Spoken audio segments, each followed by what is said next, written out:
On this episode of the Bryant Buzz, our students experience an appeal of a murder case right on campus. Appeals on Wheels is a program put on by the Arkansas Supreme Court. Twice a year they go out into the state of Arkansas and they hold court. Also, we highlight the unseen faces from around the district. The most important thing to me is making sure that kids have not just what they need to survive, but just to have the things that they enjoy. And we talked to one of the hardest working employees here at Bryant. Just getting to say hi and seeing everybody's smiling faces and everything. It's really great. It's a blessing. And as always, our 212 Spotlight. Yeah, I feel like creativity is a central part to the mind, and it's important to me. All of that next on the Bryant Buzz.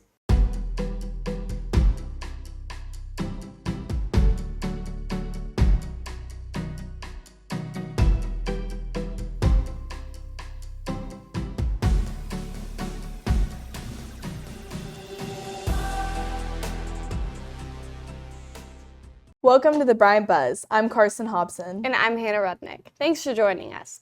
Here on the Bryant Buzz, we showcase the people and programs that make up the Bryant community. Last month, the 7 Arkansas Supreme Court justices heard a case in Love Auditorium on campus. Twice a year, the Supreme Court travels to hold oral arguments over an actual court case in different schools outside the Little Rock area. Students are able to listen in on the live cases and ask justices questions following the hearing. Here's Nevaeh Suit with more. The Fine Arts Center constantly takes center stage here on campus. One major event happened this semester when the Arkansas Supreme Court heard an appeal to a murder case while students sat in the audience of Love Auditorium. With such a large student body, Will Heatherly, a history teacher here on campus, worked with Principal Dr. Todd Edwards to determine which group of students would benefit most from the event. We wish all 2,400 kids at Bryant could see this, and the logistics of just putting that many people in a room are impossible. Prior to the case hearing, there was planning that took place to make sure it would be successful. Around the beginning of April last spring, Dr. Edwards called me into his office and basically said, hey, we have an opportunity to do this Appeals on Wheels. Do you think we can do it? And we had about a 10-minute conversation, and we decided that we have everything we need in place to make this happen. We have a great staff. We have a wonderful facility. We have plenty of students that will be bought into the process, and that's kind of where it all started. Once the case hearing finished, breakout sessions were available to students. Once they actually started talking, it was decently interesting, and I actually got to ask a question to one of the justices, so that was kind of cool. Twice a year, the Arkansas Supreme Court travels outside of the Little Rock District to hold an oral argument. It was a great experience. I thought our students really benefited from it. We also had breakout sessions with the justices after court, and I think from what I heard stepping into and out of the different breakout sessions that there was some really good conversation going on there. So it was a great day to be a Hornet. On October 26, the court ruled that the original decision was affirmed, meaning the lower court's judgment still stands. For the Bryant Buzz, I'm Nevaeh Suit. Roughly 2,200 students go through the cafeteria every day. You may not pay attention to the people who make this possible.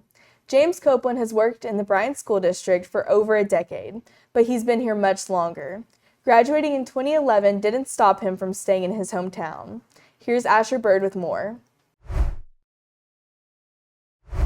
Bryant has a lot of people working behind the scenes to make sure that everything runs smoothly. But something that isn't thought about a lot is our food service. Lisa Stogsdill, the nutrition director for the Bryant School District, tells us about what goes on in the kitchens. We have obviously a budget that we have to follow and tons of regulations for nutrition, but we just try to make sure that we get food that kids like, that still follows all those regulations. We try to make sure that we manage our money well so that we can afford to get the best that we can possibly get. Members of the Bryant Food Service are constantly at work to provide proper nutrition for the students within the district. The department prioritizes the students by making sure that they have more than the required amount of choices available to them. What it means to me is that I am able in this position to make sure that there's not just one option, because there's lots of kids in our district that school meals are their main source of nutrition, not much at home. So I just want to make sure that it's not just meeting those nutritional needs, but I want it to be something they enjoy.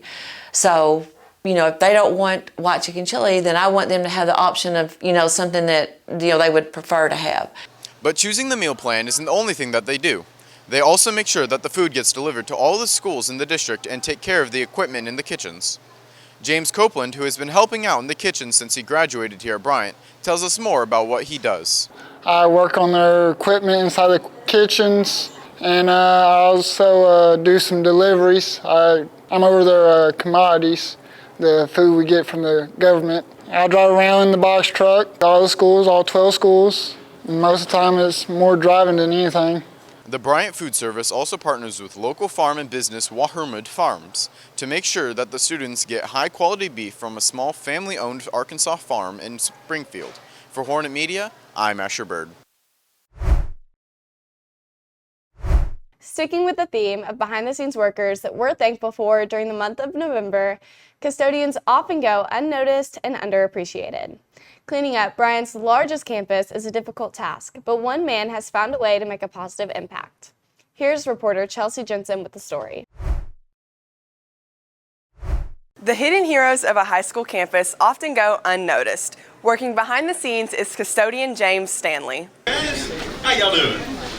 He's in his first year of working at Bryant. I'm still relatively new, learning everything, but I'm having a good time, you know, getting to see all the students and the teachers and having fun interacting with all of them. Cleaning after thousands of students can be a daunting job, but Stanley has found a way he can make a difference, one smile at a time. Well, I try to greet everyone as I can. You know, I can't get everybody, but I do try. Every once in a while I'll find a class and I just leave a little positive note on their a little whiteboard out there, you know, just let them know I'm thinking about them. Since the start of the year, Stanley has been doing something special to add positive encouragement. It's been so impactful because they look forward to reading his messages every single day. They respond to his messages, actually, and it makes their day. He cleans the third floor of Building 10. This means he has to go to an entirely different area of the school to leave notes on Senora Willix's board. Nick Gibbs worked with Stanley over the summer. It was definitely something special. I would come into work, it'd be like 4:30 in the morning. I would hate it and I'd be so exhausted. And Mr. James would always tell a joke, or he'd always be smiling. He'd always be doing something to make me laugh. And then I forgot what I was upset about. Being a high school custodian is just a stepping stone for Stanley. He's currently a student at Regents Academy pursuing a degree in ministry. You know, it's a lot to do with the Lord, Jesus, you know. He came into my life and he's just bringing an absolute joy to me, and I want to radiate his love to everybody else. His passion stemmed from an unexpected place, working as a correctional officer for 9 years before coming to Bryant. Seeing the mistreatment and everything that was going on with those guys, you know, I tried to be a positive light for them too. You know, they made a mistake and I told them, you know, the only difference between me and you is the color of a uniform. He doesn't plan on staying at Bryant forever, but he is enjoying his time here. I just love this job, I really do. This is the greatest thing that I've had, you know, in a long time. For Hornet Media, I'm Chelsea Jensen. Make sure to say hi to Mr. James next time you see him around Building 10. The Arkansas Learns Act, promoted by Governor Sarah Huckabee Sanders, passed March 8th of this year. With half of the school year now complete, Hornet Media reporter Taylor Dischinger looks at the effects of the new bills at Bryant schools. The Learns Act is a 145-page bill, primarily based on modifications from previous bills. However, there are various elements of the act that are brand new to Arkansas, such as the new teacher base salary and the community service requirement for students. One portion of the bill that garnered major attention was the efforts by legislators to increase teacher pay. Superintendent of Bryant Schools, Dr. Karen Walters, has been actively involved in Bryant's adaptation of the Learns Act. I think that increasing our teacher salaries to a $50,000 starting salary was a good thing, but I don't know that it's a good thing of how we are now funding those salaries. The State Department of Education estimates a cost of $297 million in its first year. There are some issues with pulling staff from one point in time and then that number being stagnant moving forward. We've had to add staff, and so that staff, we're not going to be funded for. The new teacher salary has impacted employment at Bryant in more ways than one. Our traditional salary schedules have been based on years of experience and also for degrees, master's degrees, specialist degree, things like that. The way we're going to be funded for salaries now, I think we're going to see less of that. Counselor Dr. Jenny Watkins has also been tracking the process of the LEARNS Act. One element requires schools to have a career-ready pathway starting with the class of 2025. What I'm most excited about for the LEARNS Act is that they are more career-focused, that it does have aspects for our students to help plan what's going to come later in life. They record 15% of teens reporting at least one major depressive episode in the past year. Dr. Watkins is also worried about student involvement and the mental health crisis among youth. Time that's going to be taken away to do other responsibilities that the LEARNS Act might have added to the counselor's plate.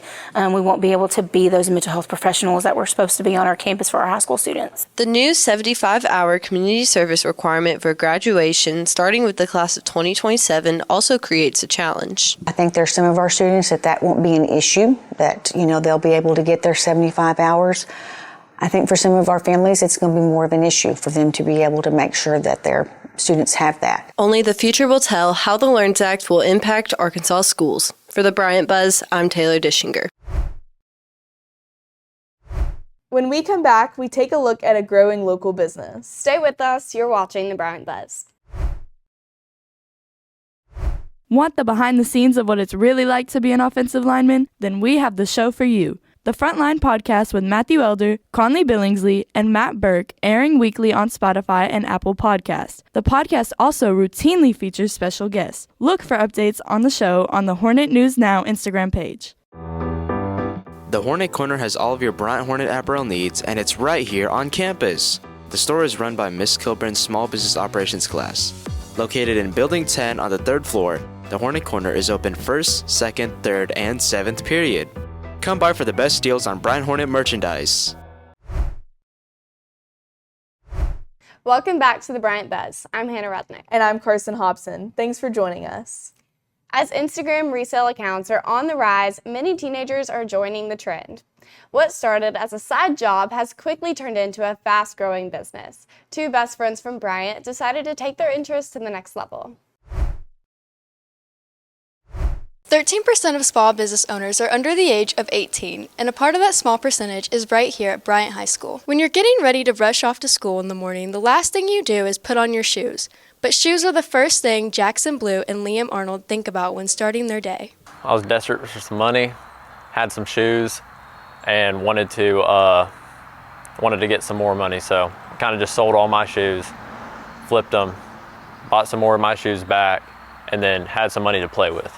In the last year, his desperation has turned from a simple idea to a serious money-making opportunity with the use of social media. I'm usually looking on Instagram, and once I see a good deal, I usually lowball. And then once I find the deal and I pay for them, when I get them in, I check them, make sure everything's legit, and then usually flip them for about 15 to 30% of what I bought them for.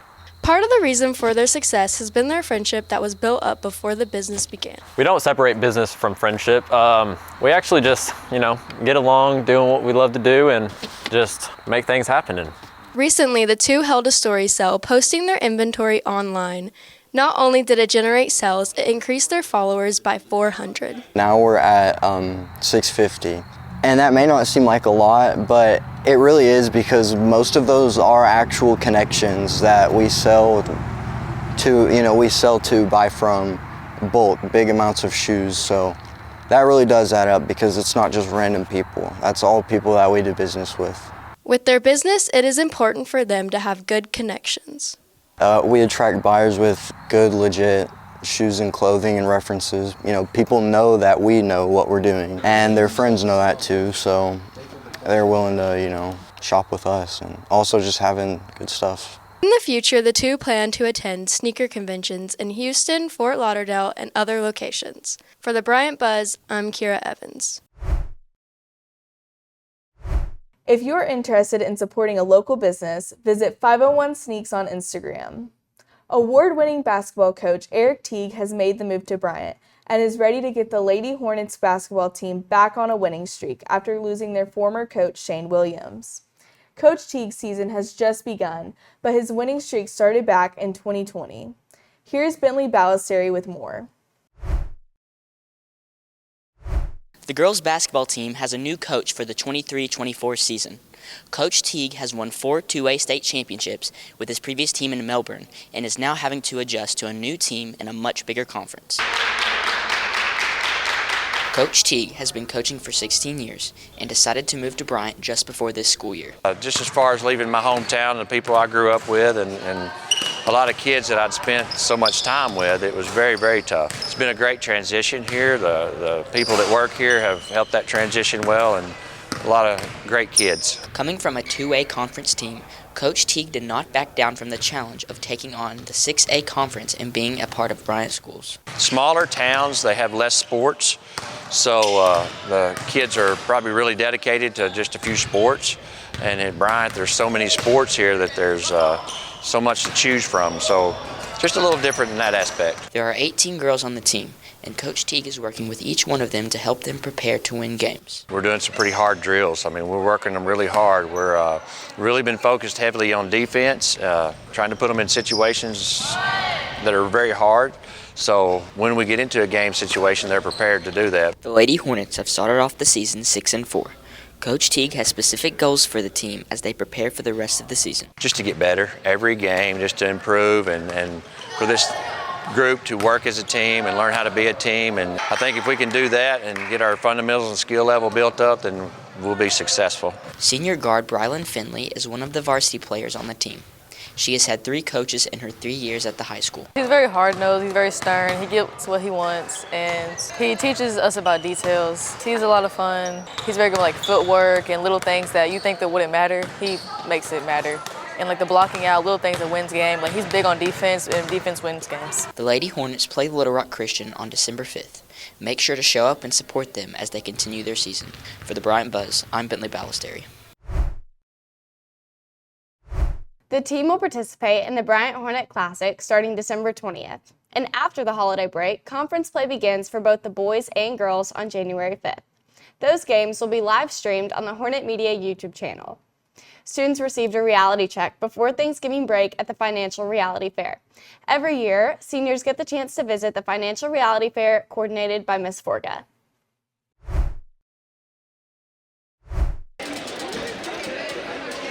The Financial Reality Fair is an event here on campus where seniors get a hands-on experience in managing their finances. Mr. Jenkins helped the students explore some of the challenges they might face after graduation. Just overall, the cost of things, they don't realize like food can cost you $300 a month. They don't realize that you've got to pay insurance on several different things. And so just kind of many surprises that they just don't realize are things that their parents take care of. This event has not only taught students about financial choices, but also opened Mr. Jenkins' eyes to things he's never realized before. It has taught me a few new things. Since we look at so many different careers and the things that come along with it, there's things I didn't realize, like in the military, what all is paid for by the military, the different types of insurance for, let's say, malpractice insurance through the healthcare careers. Mr. Jenkins gives a piece of advice for students to aid them with their future endeavors. As you first start out in life, getting these first jobs, you've got to think on the cheap side and then build and save, and then eventually you get to have all those things you want. Jacob Jones benefited from this opportunity by creating a reality of the expenses he will inevitably have to pay when he is out in the real world. I just went around, learned how much insurance cost, learned how much car insurance, dental insurance, and then headed on over to the auto station or whatever, where you gotta buy a car, but I lucked out. I already have one, so they didn't make me pay for that. A major challenge that the participants faced was the realization of just how much important necessities cost. Just like the reality of like what everything costs. Like some things cost a lot, like housing I didn't know was so expensive. Thankful for this experience, Jones expressed his appreciation to be able to have an opportunity like this while he is still in high school. I feel like this is crucial to my development as a young, productive member of society. It just helped me get a grasp for what the world truly has in hold for me. For the Bryant Buzz, I'm Hannah Rudnick. Now, as always, it's time for our 212 Spotlight. This student is actively involved in Hornet Media and the director of our film department. He's going above and beyond to make his dream career happen. Here's Natalie Maherg with the story. Next 212 Spotlight is Junior Wyatt Edgen. Edgen not only produces film as a part of Hornet Media, but he also pursues his dream career outside of school. Inside of school, I do more school-appropriate things, which means not any gore, not really any blood, not much cursing. And outside of school, it's pretty much all of that and more.